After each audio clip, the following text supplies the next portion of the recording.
Hazır tutuşan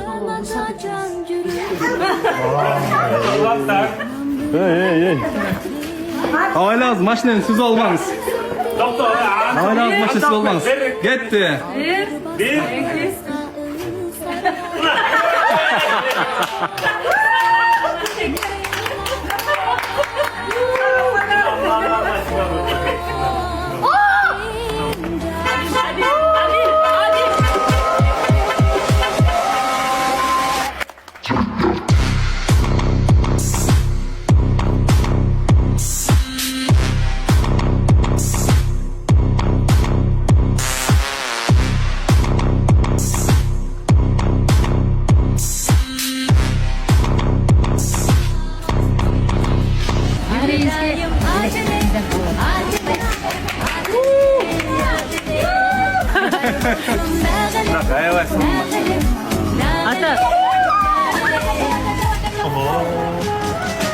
Машина вдруг можно зарать надо.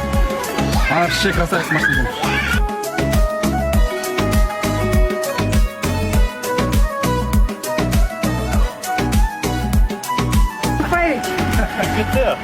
Altmış beşinci öpün.